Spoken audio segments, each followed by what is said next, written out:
Good evening, ladies and gentlemen. This is a Friday night, and my name is Gary Elysiums, and you're joining me for my recent CD purchases of the day. Now, if you haven't already, do me a favor, please hit that subscribe button. If you have already subscribed, hit the like button. Help support my channel, get updates every time I post a video such as this and my other series. So as you can see here, I have two large stacks that I acquired today.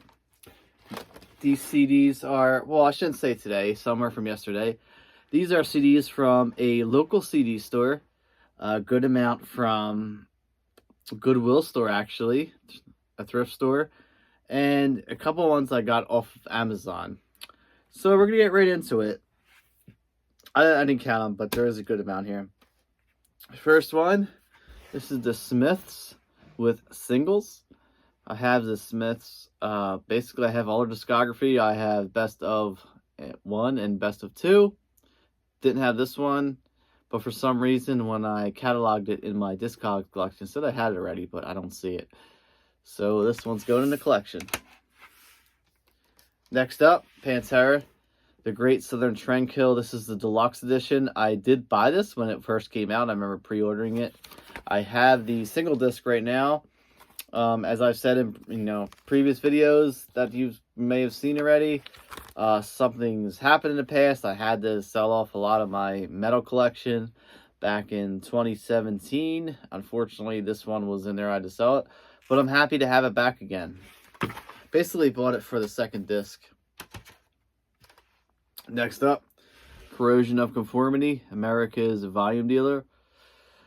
Corrosion of Conformity, one of them great groove metal bands, very underrated. I mean, I feel like they're one of the bands that kept metal alive in the 90s, right along Pantera. Next, another one up by Korn. I got a lot of Korn in here. Well, I think I have 3 from Korn, which is good because I need to complete my Korn collection. This is the Paradigm Shift, released in 2013. Decent stuff on here. The one minor hit that they released to push this album was called Love and Meth. Next up, Kiss Asylum. I obviously already own this, but this is the remastered edition. I have the original CD, did not have it remastered, so once I saw it remastered, I just had to pick it up, and I'm going to give the original copy to my girlfriend. My girlfriend's a big fan of Kiss. She loves 80s Kiss. Next, we have Danzig 4. This is the Digipack version. You can see there at American Records. I'm not that familiar with this album, so looking forward to listening to this and getting more acquainted with it. Excuse me. I'm more familiar with the first 3, especially the first one, but not that familiar with Danzig 4. So glad I picked that up to add to my collection and to get better well acquainted with Danzig. This is a soundtrack from one of my favorite movies of all time, probably tied with Almost Famous. This is Even More Dazed and Confused. This is the second soundtrack release. 12 tracks on here total. A lot of tracks that were featured in the movie. Just an awesome collection of 70s hard rock, classic rock that you still hear on the radio today. The only song I don't remember hearing in the film was Lord Have Mercy on My Soul from Black Oak, Arkansas. This is kind of a lot of talking in the beginning, and I just skipped it. Once they actually got to the song, maybe I heard it in the movie, but I don't remember. Anyway, like I said, one of my favorite movies of all time. Next up, glad to have this back in my collection once again. Corrosion of Conformity, their most well-known album and their biggest selling album, Deliverance.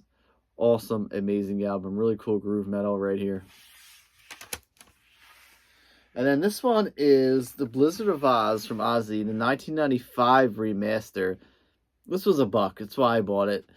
I thought this was the version that featured Robert Trujillo, and Mike Borden on bass and drums respectively. It's not. Not according to the liner notes. It was the I believe like the early 2000 remastered that replaced Bob Daisley and Lee Kerslake. But this one, basically I just bought it because it's a different version of one of my favorite albums of all time, and there's a different booklet in here with different photos, things like that. So That's my collection. Next up, The Offspring, Splinter. I own a lot by The Offspring. I basically own everything from their debut up to the album right before this, which I believe is Conspiracy of One. Could be mistaken, but it was $1, so figured I'd grab it. The song I know off of here is Hit That. It was a hit for the band. Definitely had some radio play behind that one. Next up is The Cramps, A Date with Elvis. The Cramps is a really cool horror rockabilly band. Basically got some punk in there. I seen someone call them Psychobilly, which is probably a cool description of the band. Basically, it describes their horror influenced rockabilly sound. Really like The Cramps. Glad to add that to my collection. Another one is Testament, Demonic. This one's really cool because we all know Testament as the great thrash metal band. I mean, they're up there with the big four. This is if I would have picked 5, this would be the 5th band I'd add in there. This one, however, released in 1997, is definitely heavier, as their other contemporaries like Megadeth and Metallica and Anthrax kind of went a little more poppy, almost alternative, try to get radio play. Testament went the opposite direction, and this actually has like a almost a death metal feel. Chuck Billy definitely changes his vocals up on this one, has a more death metal scream to it. It's more guttural. All over, really good album. I'm really glad that Testament did this, and unfortunately they kind of went underground, which is kind of weird. Next up, Outlaws, Playing to Win. This is a Rock Candy remaster. As I've said in plenty of other videos, I absolutely love the Rock Candy remasters from the United Kingdom. This is also produced by Robert John Mutt Lang, which we all know does some awesome stuff with Def Leppard and AC/DC. This album, however, came out after Bring It Back Alive, which I feel is the Outlaws' finest moment. But overall, still a good, decent album released in the early 80s. Kind of southern hard rock there. Next up, Motley Crue, Dr. Feelgood. Obviously, I own this because Motley Crue is one of my favorite bands. But for some reason, I didn't own the remastered version. This is the remastered version on Motley Records and 11/7 Music. So yeah, I had to replace that. There are 5 bonus tracks in here also, including 4 demos, an unreleased track called Get It For Free. Next, the debut from Suicidal Tendencies, self-titled. Really cool album here. Basically a combination of metal, punk, and hardcore all in one. Another one from Korn that I've owned plenty of times, and for some reason I'll have in my collection recently. This is Take a Look in the Mirror. This is the single disc edition. I know in the past I've owned the Digipack, which is the 2-disc, usually a CD and a DVD. I can't remember what was on the DVD, but that was the version I owned. Also, it was kind of like a silvery cover there. Obviously like a mirror image, but this is just the single jewel disc edition. Next, from 1998, Rush, Different Stages Live, 3-disc set from Rush. Really, really cool stuff on here. 33 tracks altogether, all live. The only thing I don't like is it is a 3-disc set, and the 3rd disc kind of just is in this small little single sleeve here, and you kind of just have to stick it in there, which I never didn't like it at. I don't understand why they did that. Next up, these next 3 I got from Amazon. Iron Maiden in Vivo. This is from the Final Frontier tour, 2-disc set. Awesome stuff. Features a lot of newer songs on there. When I say newer, when I say newer Iron Maiden, I mean basically post 2000 when Bruce Dickinson rejoined the band. Cool album art there. You see the whole crowd with the Eddie skull covering them. Good stuff there. Then I got Control Denied. This is a side project of Chuck Schuldiner from Death. More of a power metal feel. This is a 2-disc set. Remaster. Disc 1 is the original album. Disc 2 are just a compilation of different stuff like demos and also features Breaking the Broken with Chuck Schuldiner on vocals. Chuck Schuldiner just played guitar on this and didn't sing on this, so this is cool stuff, especially if you're a fan of Chuck and his guitar work. It's really good stuff on there. And last one I grabbed from Amazon. This is We Are Motorhead. This is a 2000 release. Basically, just added this to my Motorhead collection. I'm trying to complete my collection of owning every Motorhead studio disc, and I'm very close, but I needed this one. And I just feel like the title for this always feels like it should be a compilation, but it's not. It's a studio album. Same thing with the artwork. Doesn't really stand out like the other albums do, but I do like the album artwork. I just feel like this one kind of gets overlooked for a studio album. Next, I mean, it's been like 20 years since this has been around. Rude Awakening by Megadeth, double disc live CD. I've never bought it. I remember seeing this in the Columbia House, BMG catalogs. Finally bought it.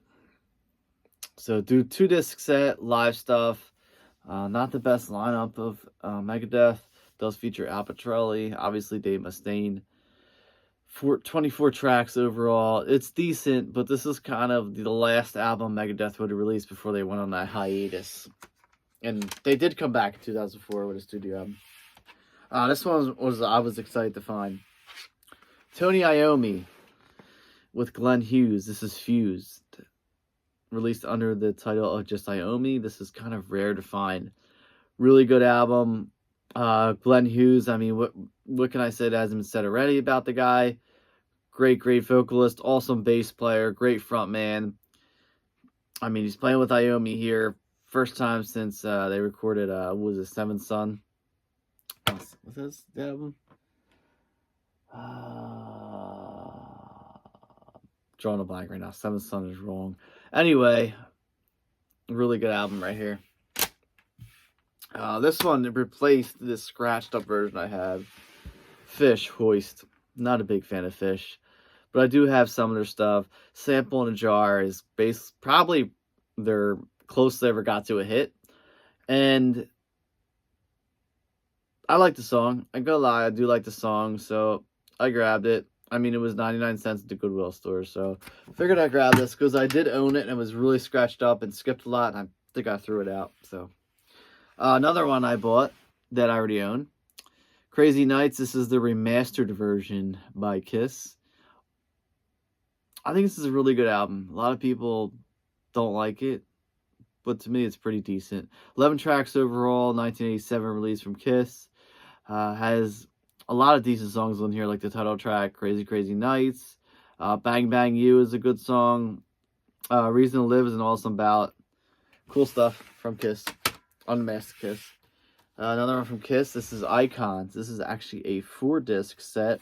So with this, the 4 discs are credited to Gene Simmons, the Demon, Paul Stanley, Starchild, Ace Frehley, the Spaceman, and Peter Criss, the Catman.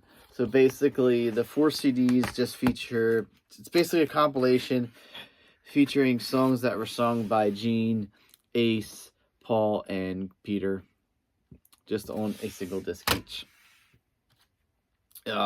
Finally bought this. Don't know why I did. Tried listening in the car on the way back.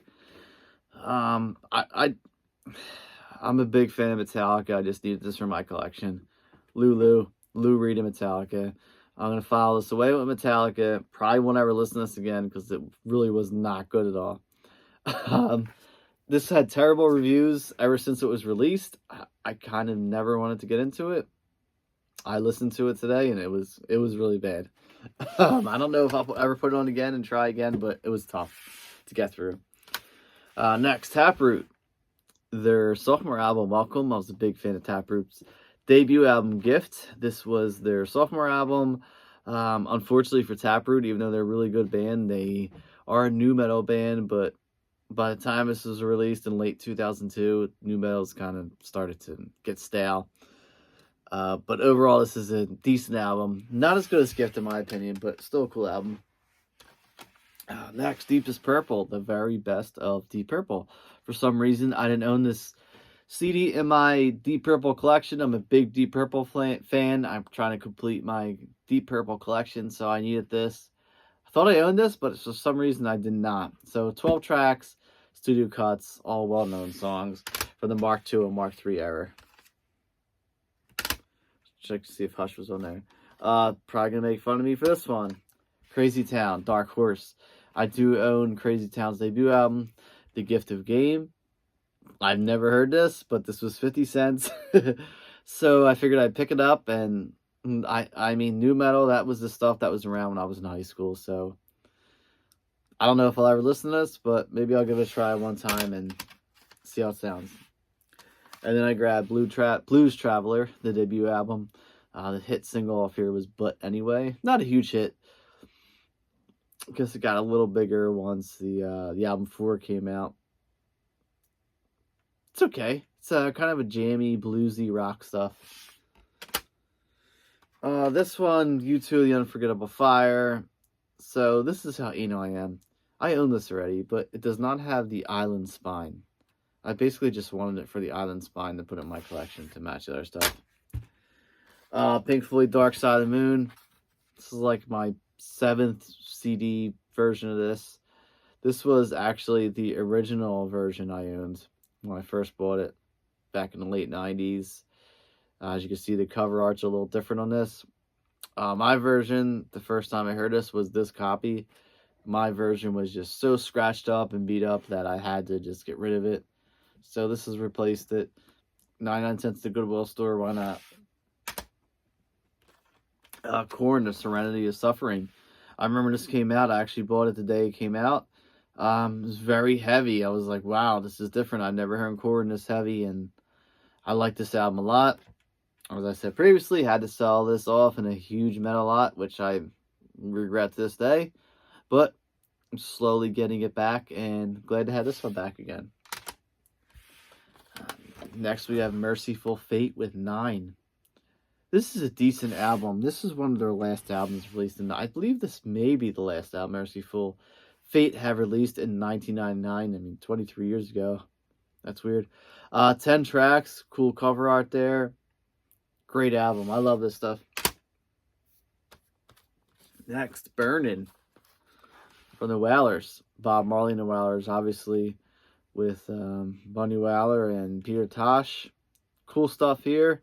As you can see, my music taste is very eclectic. I went from, there's some death metal in there, to glam metal, to prog metal, to classic rock, to hard rock, to reggae. And then we're going to glam rock with T-Rex. This is a slider. This is a 2-disc deluxe edition. Bonus disc is called the alternate slider, Rabbit Fighter. To me, this is probably the second best album from T-Rex. Electric Warrior I always thought was their best. Then we have Triumph live at the US Festival. This is a CD/DVD.